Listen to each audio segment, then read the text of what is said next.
우리 하나님의 말씀 하박국 1장 5절 말씀 보시겠습니다.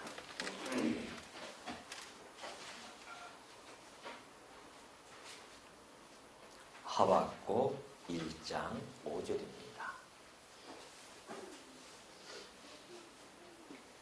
여호와께서 이르시되 너희는 여러 나라를 보고 또 보고 놀라고 또 놀랄지어다.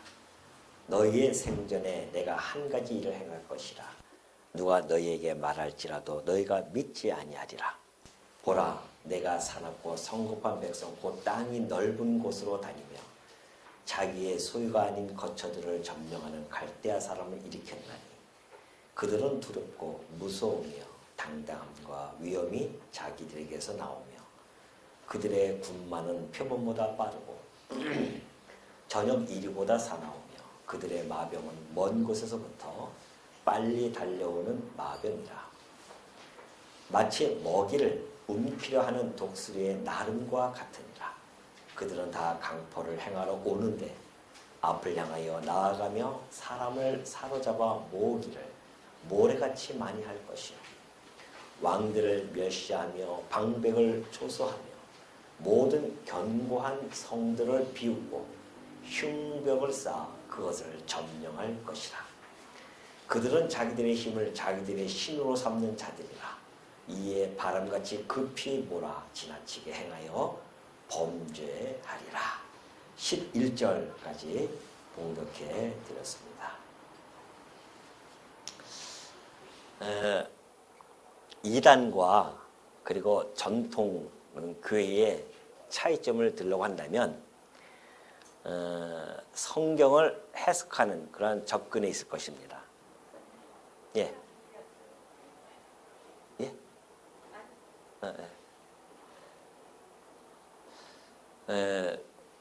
뭐 잘못된 것 있으면 얘기해 주세요. 괜찮아요? 예, 괜찮습니까? 예. 그런 문제가 있는데 그러니까 그 이단과 정통교회의 차이점은 성경 해석에 있다는 것이죠. 이단들이 성경 해석하는 방법은요 아주 매우 자의적입니다. 자기 멋대로 해석을 해 나가고 있어요. 그러니까 자기의 이론에 맞추려고 해석을 해 나가고 있는데 우리 오랫동안의 전통교회를 우리가 고수하는 그런 교회들은 그 성경을 바라볼 때에 해석의 방법들을 공통적으로 가지고 있는 것이 있습니다. 여러분이 잘 아시다시피 성경을 문법적으로 잘 해석을 해야 되고요. 그 다음에 또 역사적으로도 잘 해석을 해야 됩니다. 그리고 결국에는 신학적 의미까지 돌출해내야 진정한 바른 그런 해석에 주어진다는 것이죠. 그런 의미에서 오늘 저희가 살펴볼 이 본문은요, 하나님의 살아계신 뿐만이 아니라 그분이 어떠한 분이신지를 계시하시는 이런 성경의 말씀을 저희가 살펴보면서 이 세 가지 성경 해석 방법을 가지고 오늘은 특별히 이 본문을 좀 들여다보고자 합니다. 그러니 여러분이 유념하여 주셔서 하나하나 살펴보면서 왜 우리가 이런 해석을 해야 돼야만이 하는지를 다시 한번 여러분들이 오늘 이 아침에 확인하시고 그런 말미암아 정말 은혜가 넘치는 그런 한 시간이 되어졌으면 합니다. 자, 그럼 한 본문을 넘어가 볼까요? 우리 지난 시간에 살펴보았듯이 하박국의 처절한 부르짖음이 있었습니다. 그럼에도 불구하고 하나님께서는 아직 응답을 하지 않으셨어요. 거기에 대해서 하박국은 항의성 있는 질문을 합니다.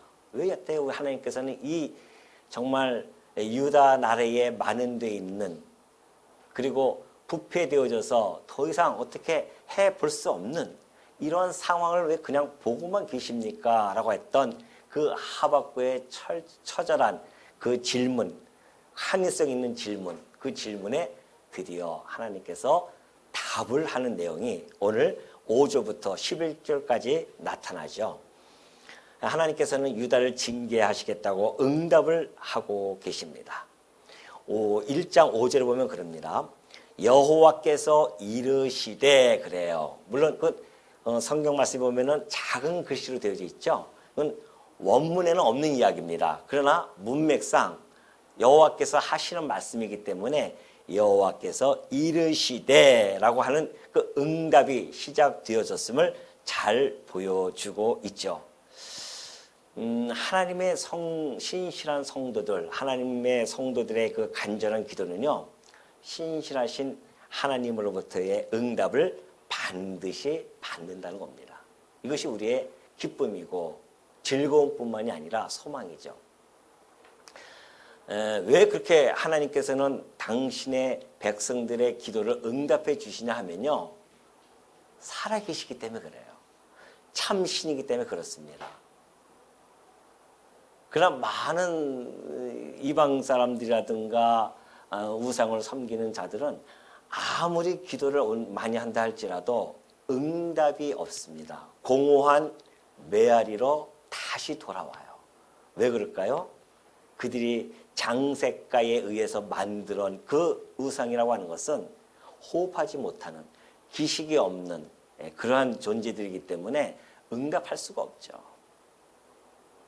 그러니 이 우리가 말씀을 통해서 하나님의 응답을 보니 그분은 정말 살아계심이 너무나 틀림이 없구나. 그렇다고 한다면 하나님의 그 침묵에 대해서 우리는 쓸데없이 염려하고 걱정하고 또 염려한다고 하는 것은 한낱 기우에 불과하다는 것을 우리는 이 5절에서 다시 한번 확인할 수가 있습니다. 물론 하나님께서는 응답을 해주시는데 그 응답의 때는요, 즉각 응답할 때도 있고요, 때로는 시간을 가지고 응답하실 때도 있습니다. 때로는 무응답이 곧 응답일 수도 있어요. 예를 들어서 제가 지금부터 열심히 지나가다가 로또 복권을 하나 샀어요. 그리고 그 로또 복권이 맞히게 해달라고 막 기도합니다. 주여, 이 복권만 맞힌다면, 1등만 돼서 내가 수십억이 들어온다고 한다면 이 창고와 같은 이 교회당을 내가 헐어버리고 여기다가 큰 건물 하나 사서 교회당을 한번 멋있게 해보겠습니다 라고 기도하면서 그거 샀어요. 그거 들어줄까요? 잘 안 됩니다. 응답이 없어요. 왜 그럴까요? 저를 잘 알고 계시는 하나님이 그거 만약에 1등 당첨되는 날, 어느 날 목사님이 교회 안 나온다? 그러면 당첨된 줄 아시기 바랍니다. 그러니까 아예 하나님께서 그런 걸 주시지 않아요. 또 그것을 바라면서 제가 복권을 사고 그러지도 않습니다. 그렇기 때문에 하나님께서는 내 뜻대로 들어주시는 분이 아니에요. 하나님의 뜻대로 들어주시죠. 그렇다고 해서 또 내 뜻대로 안 들어주시냐? 그것도 아닙니다. 하나님이 하시는 섭리 속에서, 섭리 안에서는요, 제한이 없습니다. 때로는 들어주시기도 하시고 내 뜻대로 구하는 대로 들어주셔요. 왜? 그걸 통해서 시련 가운데 집어넣기 위해서 그럴 수도 있습니다. 하나님께서 하시는 섭리 안에 우리가 누가 감히 그 깊고도 넓은 그 섭리를 헤아릴 수 있겠습니까? 그렇기 때문에 우리는 그저 하나님의 뜻을 구하고 그 응답을 바라보면서 때로는 응답이 없는 것도 하나님의 응답인 줄 알고 살아가는 것이 성도가 하나님에 대한 자세라는 것을 우리는 이런 말씀들을 통해서 다시 한번 좀 되새겨볼 수 있는 그러한 기회가 되는 것이죠. 자, 그러면서 놀라고 너희는 여러 나라를 보고 또 보고 놀라고 또 놀란다고 합니다. 여러 나라는 누굴까요? 그것은 바벨론에 의해서 멸망되어질 나라들입니다. 여러 나라가. 예를 들어서 아수르라든가 그 바벨론이 세워지기 전에 그 고대 근동 지역을 제패했던 아수르 또는 그 밑에 그 애굽이라든가 이런 나라들이죠. 이런 강대국의 나라를요, 바벨론이 다 함락을 해버립니다. 그래 얼마나 놀라겠어요. 그 강대국이 그 정도로 잡혀먹은 그 나라가 침공을 당한다고 한다면 주변에 있는 소국가들은 불을 보듯 뻔한 것이죠. 그러니 놀라지 아니할 수 없다. 놀라고 또 놀랄 일이 벌어질 것이다. 그러니 이 하나님께서 심판을 해나가는 이 경고, 이것이 지금 전조로 보여주는 겁니다. 아수르가 망하고 애굽이 망하고 애굽이 전쟁에서 지고 이런 모든 것들이 지금 하나님께서 유다에 내릴 심판이 얼마나 심각한 것인지를 전조적으로 보여주는 거예요. 너희들이 놀랄 것이다.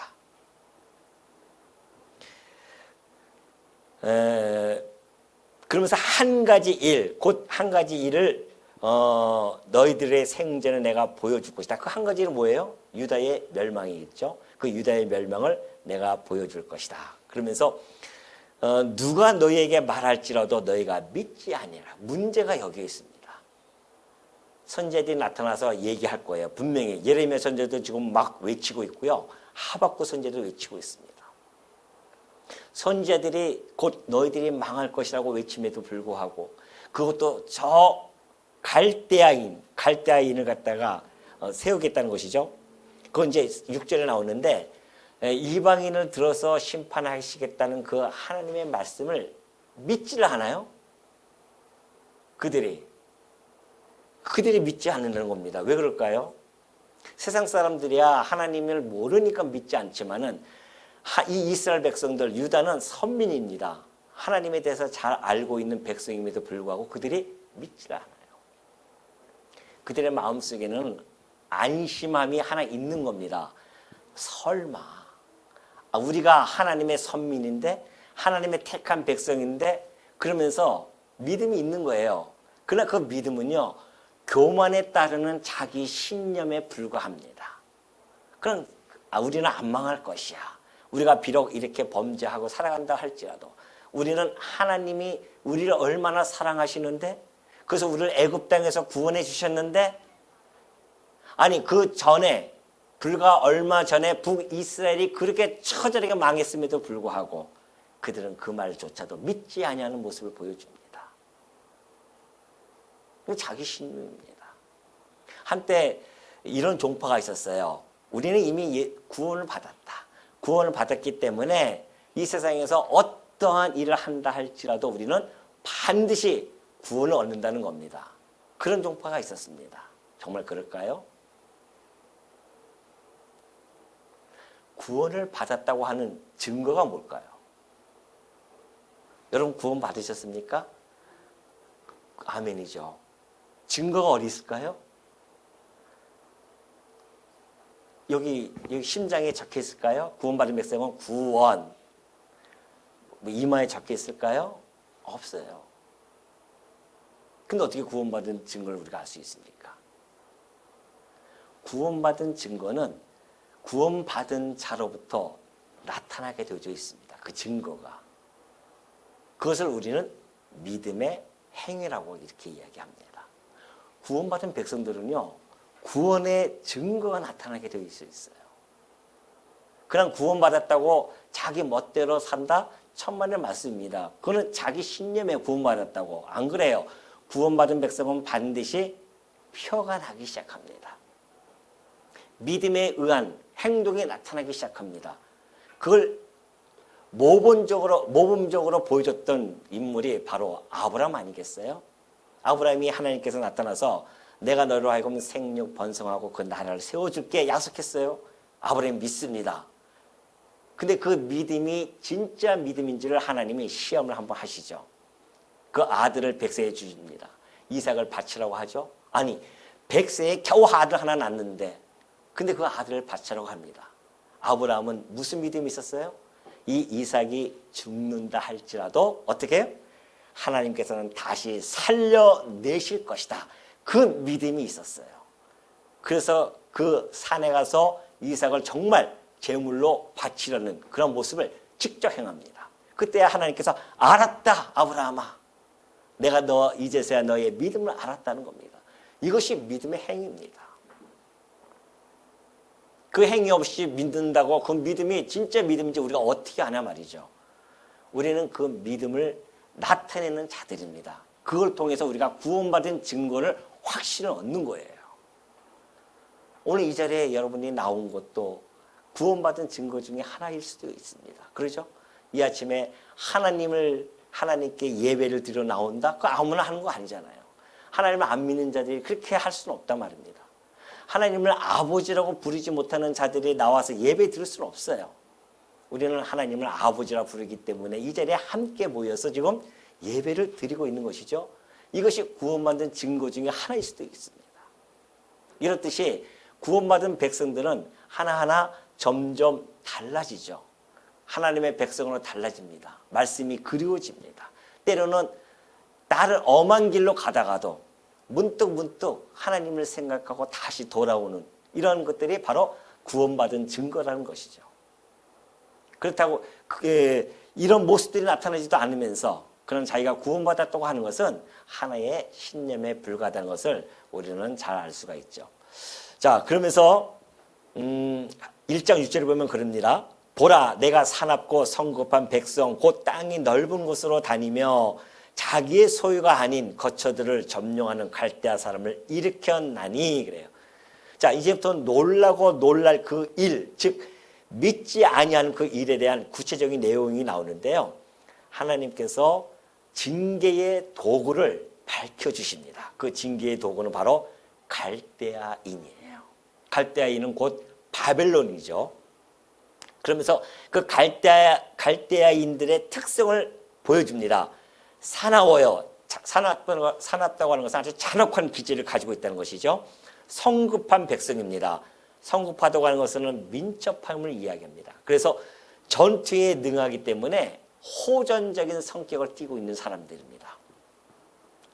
그러니 그들이 침공하는 그 땅에 가면은 얼마나 처절한 그러한 살상을 저지를 것인지를 잘 나타내고 있는 그러한 특성을 보여주고 있습니다. 그런데요, 6절에서 우리가 좀 이렇게 눈여겨보아야 할 대목이 있습니다. 보라, 내가 사납고 성급한 백성을 곧 갈대아 사람을 일으켰나니 그런 이야기를 하죠. 그러니까 하나님께서 지금 제국을 갈대아인 곧 바벨론이라고 하는 나라를 세워서 유다를 징계하는 도구로 세우신다는 겁니다. 우리가 이런 대목들을 그냥 스쳐 지나갈 수 있죠. 그러나 우리가 이런 대목들을 계속 곱씹어야 하는 이유는 우리의 역사관에 지대한 영향을 미치기 때문에 그렇습니다. 일반 역사가들은 그러죠. 나타난 현상을 기록하고요. 각자의 입맛에 맞게 주관적인 해석을 가합니다. 그러니까 역사를 어떻게 보느냐에 따라서 그 나타나는 현상을 어떻게 보느냐에 따라서 해석이 다 달라질 수밖에 없죠.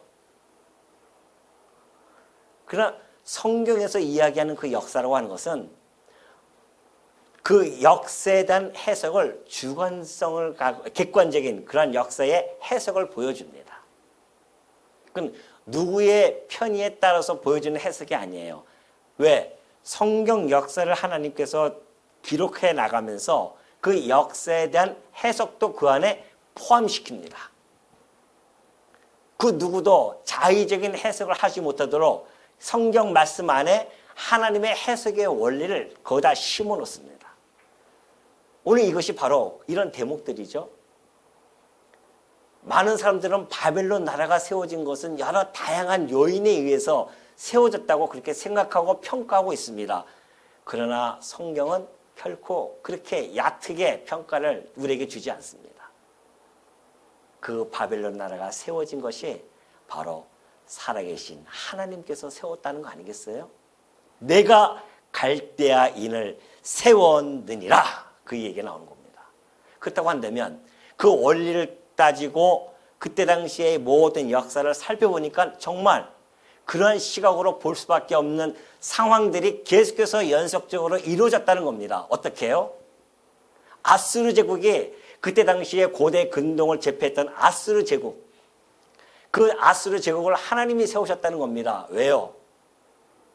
북이스라엘을 멸망시키는 도구로 하나님께서 그를 세우셨습니다. 그 나라를. 그 나라가 북이스라엘 멸망하고 나서 그때로부터 시작해서 점점 쇠퇴하기 시작합니다. 왜? 자기 할 일을 끝냈으니까. 그리고 바벨론이 일어나요. 바벨론은 바로 남유다를 멸망시키기 위한 징계의 도구이기 때문에 하나님께서 바벨론을 또 세우기 시작합니다. 그 역할 끝났어요. 남유다 멸망시킵니다. 그리고 나서 그 나라가 또 쇠퇴하기 시작해요.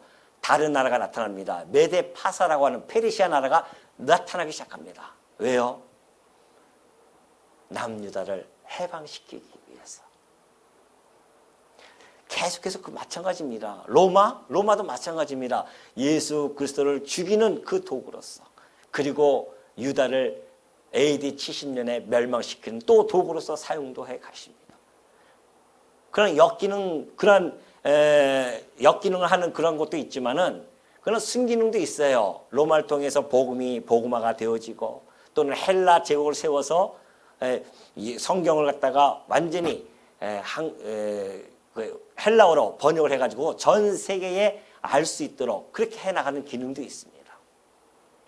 이 모든 것들을 하나님께서 당신이 해나가신다는 겁니다. 그러니 이런 얘기를 하면 세상 사람들은 얼마나 우리를 갖다가 이상하게 보는 거죠. 너희들은 그렇게 왜 이 편협적으로 생각을 하냐고 합니다. 어쩔 수 없어요. 어쩔 수 없습니다. 우리가 성경이 그렇게 이야기하기 때문에 그래요. 그걸 말하지 않을 수가 없습니다. 세상의 역사자들은 우리가 이렇게 보는 것을 조롱하기도 하고 편협하다고 이야기할 수밖에 없는 것은 그들은 역사의 시작과 끝을 모르는 자들입니다. 그러니 나타나는 현상만 가지고 이야기하지만 오늘 우리는 그들처럼 전문적으로 역사를 공부하지 않았다 할지라도 우리가 가지고 있는 이 역사관은 시작과 종말을 알고 있는 우리들에게 충분하게 그들보다도 더 한층 높은 하늘의 지혜를 가지고 역사를 바라보는 시각이 열릴 수 있다는 겁니다. 대단한 거 아니겠어요? 이 역사를 바라보는 것이. 우리만 이렇게 생각하는 것이 아닙니다. 바로 다윗이 뭐라고 이야기하냐면요. 시편 22편 28절 보니까 나라는 여호와의 것이요 여호와는 모든 나라의 주제심이로다. 다윗이 잘 알고 있습니다. 왜? 자기는 왕이 되어질 제목이 사실은 아니었었습니다. 한낱 그냥 목동으로서 인생을 끝마칠 자였었습니다. 근데 하나님께서 그를 택했어요.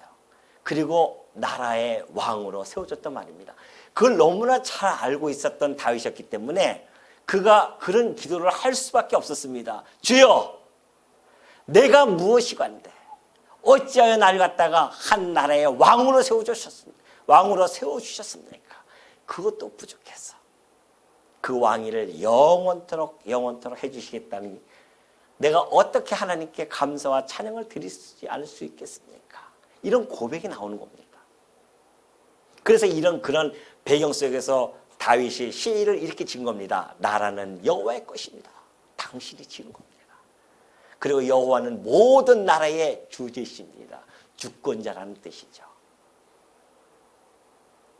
하나님께서는 모든 세상을 만사를 다스려 나가는 주권자이신데 한 큰 나라들만 그럴까요? 아니에요.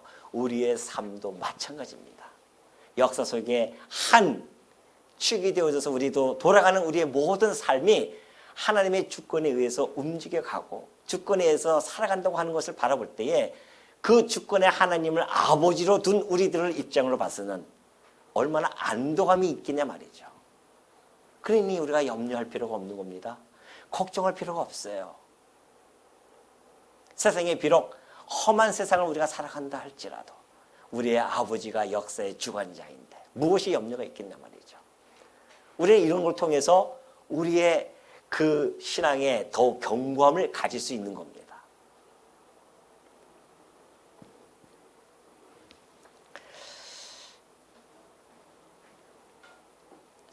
하박국 1장에 또 7절로 가게 되어지면은 그들은 두렵고 무서우며 당당함과 위험이 자기들에게서 나오며, 그래. 자기 외에 다른 어떤 권위도 인정하지 않아요. 이들이 자기네들이 역사의 중심에 있다고 착각하고 있는 거죠. 천만의 말씀입니다. 역사를 이끌어 갈 때 하나님께, 주권자이신 하나님이 역사를 진행해 갈 때 그 중심에 당신의 선민을 두고 역사에 가십니다. 이스라엘 백성이 그랬었어요. 구약에 이스라엘 백성을 중심에서 주변 나라가 다 포진되어져 있습니다. 그렇다고 한다면 구약 시대 때는 그 모형적으로 이스라엘 나라를 세워줬지만은 이제는 그 이스라엘 나라의 실체인 하나님의 나라, 곧 이 교회가 역사의 중심이라는 겁니다. 하나님께서는 예수님이 이 땅에 오셔서 역사를 진행해 가시면서요, 그 교회를 중심으로 더 깊이 얘기하면 사실은 우리 주 예수 그리스도께서 역사의 중심이죠. 그러니까는 주전과 주후가 예수님으로부터 시작되어지는 거 아닙니까? BC와 AD가 예수님이 이 땅에 태어난 것을 중심으로 해서 갈라졌단 말입니다. 그 역사의 중심은 예수 그리스도십니다. 그러면 왜 교회가 역사의 중심이 되어질 수밖에 없는가? 머리가 되시는 그리스도에 붙여진 몸이기 때문에 그래요. 그렇다고 한다면 모든 만물 위에 존재하고 계시는 분이 우리 주 예수 그리스도신데, 그렇죠? 만물 위에 존재하고 계십니다. 그래서 만물을 만드시고 붙들고 계시는 분이 우리 주님이세요. 그러니 만물 위에 계신 분이죠. 그런데 그와 한 몸 되어진 지체인 우리 이 교회가 그와 더불어서 그 만물 위에 존재하는 것은 당연한 거 아니겠냐 말이죠. 교회라고 하는 것이 바로 그런 겁니다. 그런 영광스러운 자리에 있는 자들이에요. 그리고 우리가 얼마나 자긍심을 가지고 살아갈 수 있습니까? 우리가 그 영화 이렇게 찍을 때 보면은 주인공이 있잖아요. 주인공이 있고 그 옆에는 엑스트라들이 있습니다. 우리가 세상에서 봤을 때는 비록 엑스트라처럼 보일지 모르지만은 하나님 중심으로 봤을 때는 우리가 이 역사의 주인공입니다. 요즘 젊은 아이들이 부르는 그 노래가 뭐죠? 주인공은 나야 나, 나야 나, 뭐 그러죠. 아무것도 모르니까 그런 겁니다. 실상은 이 교회가 역사의 주인공입니다. 이 교회를 향해서 하나님께서 모든 역사가 지금 진행되어져 가고 있습니다. 그렇다고 한다면 이 코로나도 마찬가지입니다. 교회를 통하여서 지금 이 모든 역사들이 진행되어져 갑니다. 그래서 우리가 영적으로 각성하고 깨닫지 않으면 안 된다는 겁니다.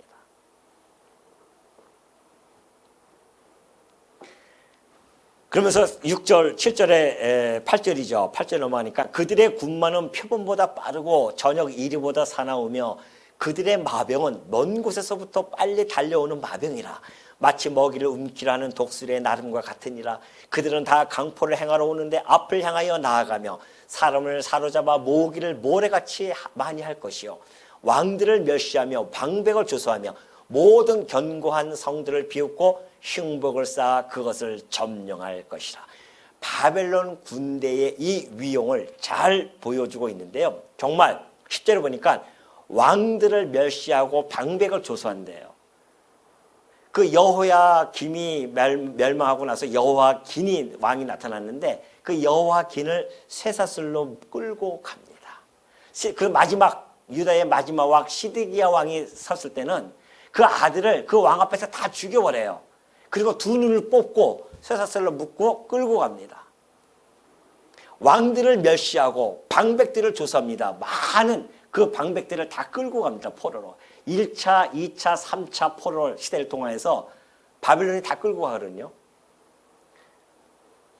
그러니 이 말씀들이 역사적으로 그대로 이루어졌다는 거죠. 그래서 모든 견고한 성들을 비웃고 흉벽을 쌓아서 그것을 점령합니다. 우리는 성벽이 단단하기 때문에 괜찮다? 천만의 말씀입니다. 흉벽을 쌓아요. 여러분 흉벽 뭔지 아시죠? 영화 보신 적 있나요? 안시성? 안시성 영화 보면 그러죠? 그 양만춘 장군이 우리 그 성이 너무 튼튼하게 딱 세워져 있는데 당나라 태종이 가만히 있겠습니까? 쳐들어와가지고 수십만을 데리고 옵니다. 그리고 거기다가 앞에 성벽 앞에다가 흉벽을 쌓기 시작하죠. 그런데도 불구하고 지지 않습니까? 그게 흉복입니다. 그렇게 해서 성을 동일하게 만들어서 그냥 넘어가서 성벽을 무너뜨리는 일들이죠. 그런데 바로 이 바벨론이 그러한 일들을 한다는 겁니다. 그들의 그 모습이 이렇게 뭐 독수리의 8절처럼 독수리의 나름과 같이 또는 뭐 왕들을 멸시하고 이런 모든 내용들이요. 놀랍게도요. 제가 앞서 언급해 드렸지만은 이미 900여 년 전에 이것이 기록되어졌습니다. 한번 살펴보겠습니다. 놀라지 마시기 바랍니다. 또 놀라실까 봐 내가 놀라지 마시기 바랍니다. 어떤 말씀이 있는지 신명기 28장 45절로 넘어갑니다. 이 말씀은요. 모압 땅에 이제 이스라엘 백성들이 다 모아놓고 하나님께서 모세를 통하여 마지막 율법에 대한 재교육을 시키죠. 그 땅에 들어가기 전에 가나안 땅을 바라보면서 교육을 시키는 중에 한 대목입니다. 내가 내 하나님 여호와의 말씀을 청종하지 아니하고 내게 명령하신 그의 명령과 규례를 지키지 아니하므로 이 모든 저주가 내게 와서 너를 따르고 내게 이르러 마침내 너를 멸하리니 너희들이 그 땅에 들어가면 먹고 배부르니까는 하나님 잊어버리고요. 여호와의 말씀도 청종하지 않아요. 지금 이 유다 사회와 동일하죠. 명령하신 그의 명령 규례 지키지 않습니다. 마침내 너를 멸할 것인데 여호와께서 멀리 땅 끝에서 한 민족, 그 민족을 어떻게 해요? 독수리가 날아오는 것 같이 너를 치러 오게 하실 것이다. 지금 어디에 나와요? 지금 1장 8절에 나오죠. 1장 8절 보니까 어떻게 해요? 독수리 같이, 독수리의 나름과 같으니라. 그 말씀처럼 독수리가 날개를 날아오는 것 같이 너를 치러 오게 하시리니 이는 내가 그 언어를 알지 못하는 민족이요. 당연하죠. 저 바벨론 민족을 언어를 어떻게 합니까 그들이. 그 용모가 흉악한 민족이라. 그러죠. 그들은 사납고 성급한 백성이고 이런 모습들을 잘 지금 보여주고 있습니다. 마침 그러면서 그 용모가 흉악한 민족이라 노인을 보살피지 아니하며 유아를 불쌍히 여기지 아니하며 내 가축의 새끼와 내 토지의 소산을 먹어 마침내 너를 멸망시키며 또 곡식이나 포도주나 기름이나 소의 새끼나 양의 새끼를 너를 위하여 남기지 아니하고 마침내 너를 멸절시키리라. 그들이 전국에서 내 모든 성읍을 에워싸고 내가 의뢰하는 높고 견고한 성벽을 다 헐며 내 하나님 여호와께서 내게 주시는 땅의 모든 성읍에서 너를 에워싸리라. 내가 적군에게 에워싸이고 맹렬한 공격을 받아 곤란을 당함으로 내 하나님 여호와께서 내게 주신 자녀 곧 내 몸의 소생의 살을 먹을 것이라. 여러분 이 말씀이 이 지금 하박국 선지자를 통하여 예언의 말씀 전에 약 900여 년 전에 그때 기록되어졌던 말씀입니다. 예언이 되어졌던 말씀이었어요. 900여 년이 흐른 후에 지금 정확하게 하박국 선지자를 통하여 다시 하나님께서 그들에게 주지시키고 있는 중입니다. 여러분, 우리는 이런 것들을 이제 쉽게 그런 거 우리는 하도 언약 성취하니까 그렇게 지나가지만 세상 사람들은요, 그 뭐 누구예요? 그 노씨가 누구죠? 노스트르다무스. 그 노스트르다무스가 그 비시무리하게 한 예언들 몇 개가 좀 비슷하게 상황에 맞는다고 해서 지금 난리가 아니었었습니까? 뭐 베스트셀러가 돼가지고. 그런데 사실은 이 성경의 이 구도가 하나님의 작정과 언약과 성취하는 이 구도 속에서 이것이 지금 그려져 나가고 있지 않습니까? 역사라고 하는 것은 그런 거예요. 우리가 보는 성경에서 말하는 이 역사는요, 구도가 작정, 하나님께서 작정하시고 언약하십니다. 그리고 언약한 것을 성취해 가셔요. 이것이 역사의 구도예요. 성경에서 보여주는 역사입니다. 그러니까 하나님의 예언이라고 할 수 있죠. 이 예언, 이 모든 것들이 그대로 이루어지는 것이 역사입니다. 그러니 여러분, 성경을 몰라서 그렇지 알기만 한다고 한다면 어찌 놀라지 않을 수 있겠어요? 한두 가지입니까? 모든 역사가 하나님의 작정부터 시작되어져서 그것을 선지자들과 사도들에게 약속해 놓고 또는 예언해 놓고 그것을 하나하나 이루어 가시는, 그것을 기록한 것이 이 성경인데, 이걸 보고 어떻게 우리가 하나님이 살아 존재하고 계시지 않는다고 말할 수 있겠습니까? 그래, 우리는 이 말씀을 보면서 이 구도 속에서 역사가 진행되어져 가는 그 놀라운 현장 앞에 어떻게 우리가 무릎을 꿇고 두 손을 들어서 하나님, 당신은 정말 살아계신 하나님이십니다. 그리고 이 역사를 주관해 가시는 주권자이시며 전능자이시며 그리고 약속대로 이루시는 신실한 분이 틀림이 없습니다. 이것을 어떻게 우리가 찬양하지 아니할 수가 있겠냐 말이죠. 하박국을 읽으면서도 마찬가지 아니겠습니까? 그러니 900년 후에 이 일이 이루어졌을 때 우리는 다시 한번 하나님의 그 신실하신 그리고 능력을 다시 한번 마음속에 깊이 다짐하게 되어지죠.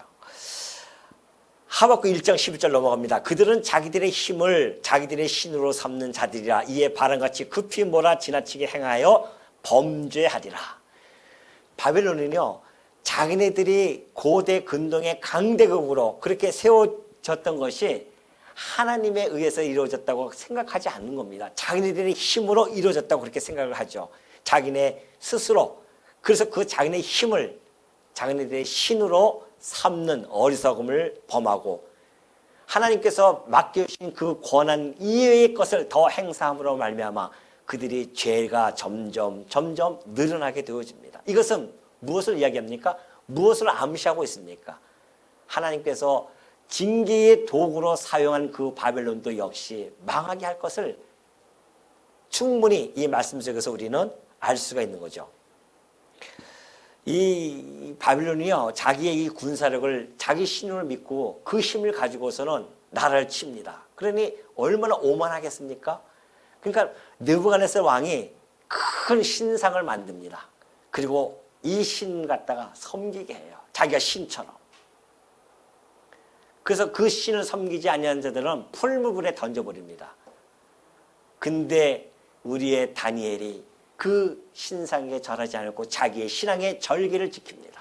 결국 그는 풀무불에 던져지지만은 거기서 살아남지 않습니까? 이것이 다니엘이에요. 우리 다니엘부 아시죠? 다니엘부가 바로 그러한 신앙적 절개와 기계가 있습니다. 그 절개와 기계가 우리 다니엘부에 함께 하시기를 축원합니다.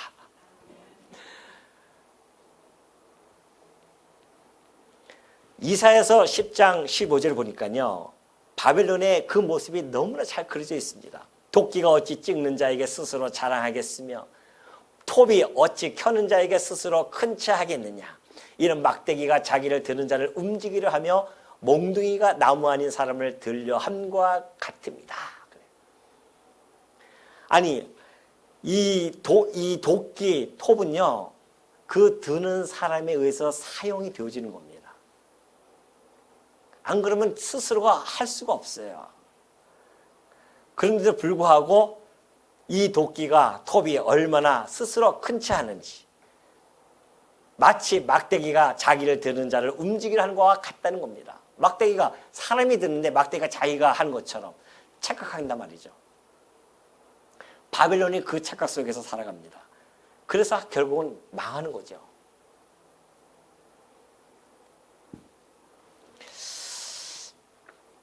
오늘 저희는 이 본문 속에서 제가 지금까지 이제 말씀드린 것은 자, 아까 얘기했듯이 처음에 제가 하박국을 시작할 때에 말씀드린 것이 있습니다. 성경은 계시적인 관점으로 봐야 된다.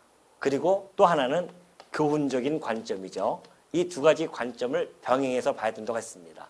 그리고 이 계시적인 관점을 볼 때에 아까 얘기했듯이 서두에 이 문법적인 해석과 그리고 역사적인 해석 그리고 이 역사적인 해석을 통해서 하나님을 계시되어진 하나님을 우리가 배울 수 있는 것이죠. 오늘 제가 여러분에게 지금까지 말씀드린 것들은 문법적인 해석과 역사적인 해석을 통하여 계시되어진 그 하나님에 대해서 우리가 살펴보았습니다. 그러나 여기서 곧바로 교훈으로 넘어가게 되어지면요. 오늘 많은 하박국 이 강론자들이 오류를 범하는 것이 이렇게 여기까지 다 이야기합니다. 그리고 교훈으로 넘어가요. 오늘 우리 21세기에 살고 있는 성도들을 향해서 그러므로 우리도 이렇게 심판을 받지 아니하려고 한다면은 어떻게 해야 됩니까?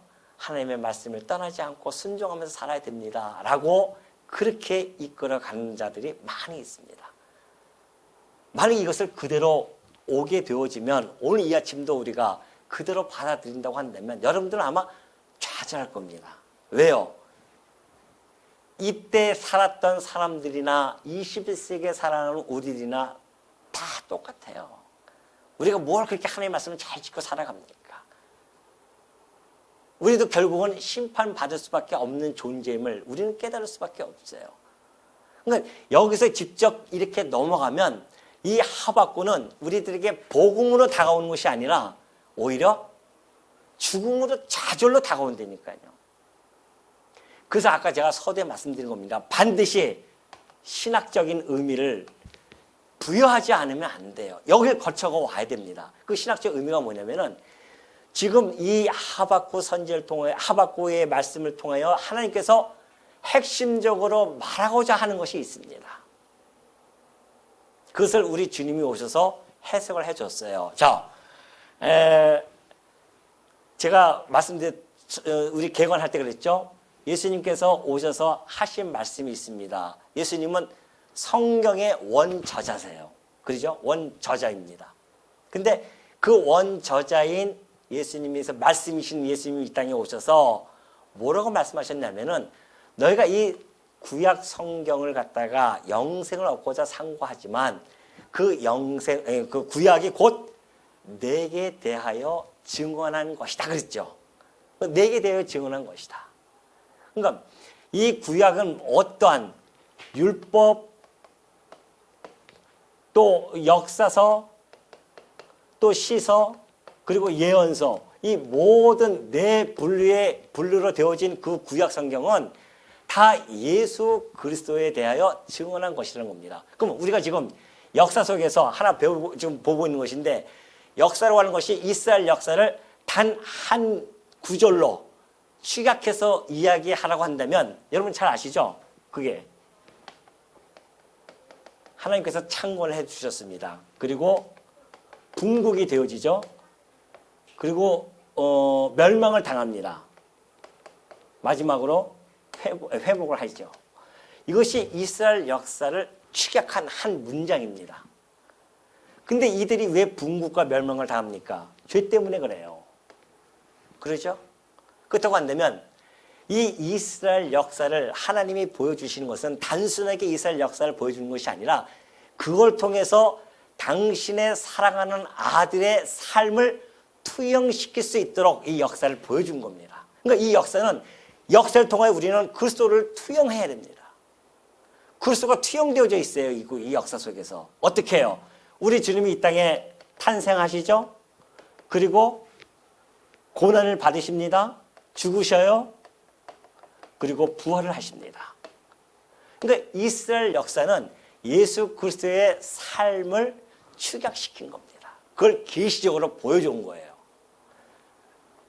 그가 오셔서 이들이 분국과 멸망을 통하는 이런 고통을 우리 주님께서 이들이 언약 자손이잖아요. 언약 자손의 후손으로 오실 예수님께서 고난과 죽으심을 받으실 것에 대한 예표로서의 모형적인 역사였다는 겁니다. 이걸 읽어낼 수 있어야 성도예요. 그래야 성숙한 성도죠. 단단한 음식을 먹을 수 있는 성도가 되는 겁니다. 여기서 직접 오면은 우유나 먹을 수 있는 그런 성도로밖에 안 됩니다.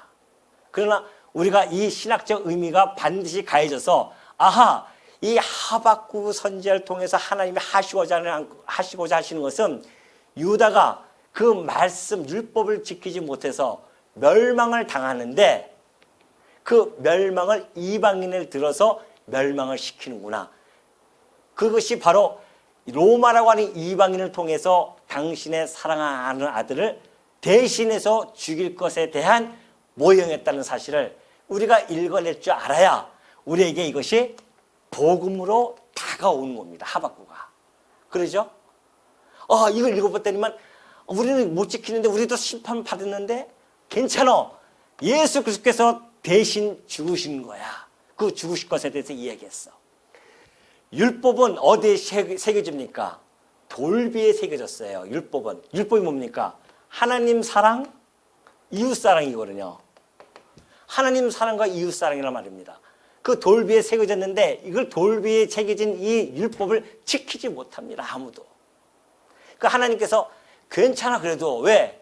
하나님께서 안전장치를 해놨어요. 누굴 통해서? 예수 그리스도를 통해서. 이분이 오셔서 이걸 다 지키십니다. 이걸 지키시면서 우리들에게 사랑이 무엇인지를 직접 보여주셨어요. 그리고 그 사랑을 돌비에 새기지 않고 이제는 우리의 신비에 새겨버렸습니다. 내가 너희를 이렇게 사랑해. 유다처럼 이렇게 멸망을 당할 수밖에 없는 너희들이지만은 그러나 내가 바로 나의 사랑하는 아들을 이 땅에 보내서 내가 너희를 이만큼 사랑한다는 것을 확증시켜 줄게. 이 내용이 바로 하박국에 담겨져 있는 복음적 내용이란 말입니다. 예수님이 직접 오셨어요. 오셔서 십자가에서 죽으셨습니다. 피를 흘리셨어요. 그리고 우리 이 성도들 21세를 살고 있는 우리 여러분과 제가 그 피값으로 사서 하나님의 교회로 이렇게 모아주신 자들입니다. 그러면 피라는 것이 뭡니까? 피라고 하는 것이 뭐예요? 생명이에요. 하나님이 피값을 샀다고 하는 것은 당신의 생명을 주고 우리를 샀다는 겁니다. 그러니 여러분과 저는 하나님의 생명의 버금가는 가치로움을 가지고 있는 자들이라는 겁니다. 이것이 성도예요. 그래서 우리가 그 하나님께 다윗과 같은 이야기를 할 수밖에 없어요. 우리가 무엇이간데? 내가 무엇이간데? 벌레와도 같은 나를 위하여 당신의 생명을 버려서 나를 사실 수 있습니까? 이런 부조화스러운 일이 세상에 어디 있냐 말이죠. 그 부조화스러운 일을 하나님이 해주셨어요. 뭐 때문에? 당신이 가지고 있는 그 본질적인 사랑이라는 속성 때문에 그렇습니다. 그 사랑을 우리는 듬뿍 받은 자들이에요. 그러니 그 듬뿍 받은 자들을 성도라고 하는 아름다운 이름을 주었고 이 땅에 지금 살아가게 하시는데 이 땅에 살아가면서 여러분들이 좌절하고 실망하고 염려하고 걱정한다고 하는 것은 우리의 정체성을 모르기 때문에 그런 거 아니겠어요? 우리가 누구인지를 알기만 한다면 우리가 하나님의 그 생명의 버금가는 가치로움을 가진 자들이라고 한다면 어찌 우리가 이 땅에 살아가면서 힘없이 그렇게 살아갈 수 있냐 말이죠. 어떤 상황에 놓여있다 할지라도 당당함을 가질 수 있습니다. 어떤 어려운 난관에 봉착되어져 있다 할지라도 우리의 아버지께서 자기의 생명으로 산 당신의 피값을 산 당신의 자녀라는 사실을 우리가 잊지 않고 살아간다고 한다면 이 땅에 우리가 살아가는 동안에 얼마나 힘있게 살아갈 수 있겠냐 말이죠. 그래서 이 하박국 선지를 통하여서 우리는 복음을 읽어내는 겁니다. 야, 맞아. 내가 사망의 권세에 의해서 심판받아 죽어야 할 자인데 우리 주님이 오셔서 대신 죽으셔서 우리는 그래서 그를 믿기만 하면 의인은 믿음으로 말미암아 사는 것이구나. 이 복된 메시지가 하박국 선지자를 통하여 전해지는 겁니다. 사랑하는 성도 여러분, 우리는 하박국 선지자를 읽으면서 무엇을 읽어내고 있습니까? 역사적인 해석으로만 끝납니까? 아니에요. 이 교훈이 직접 우리에게 옵니까? 아니에요. 이 신학적인 의미 속에서 그리스도를 사랑을 깨달아야만이 이제 이 교훈이 직접적으로 우리들에게 전달될 수 있는 겁니다. 하나님의 사랑을 맛본 자들이 하나님의 뜻이 무엇인지를 밝혀 나가면서 그 뜻대로 살고 싶은 마음이 왜 없겠습니까? 그 크신 하나님의 사랑에 감동과 감격이 있는 자들이 하나님을 떠나서 살 수 있겠어요? 그래서 우리는 비록 삐뚤삐뚤 거린다 할지라도 오로지 하나님 안에서 살아가고자 애쓰는 것이 바로 신비의 사랑의 법이 새겨져 있었기 때문에 우리는 그 법대로 지금 살아가고자 애쓰는 겁니다. 그렇다고 한다면 그 사랑의 법이 새겨진 우리 성도님들이 우리가 비록 하지 못하지만은 하나님께서 성령까지 보내주셔서 그 일을 하게 해주셔서 성령을 보내주셨사오니 여러분의 마음속에 계시는 그 성령을 통하여서 정말 하나님을 사랑하고 그리고 이웃을 사랑하는 그 감동과 감격으로 그 모든 것들이 이루어지는 그런 우리 성도님들이 되어지시기를 당부드립니다.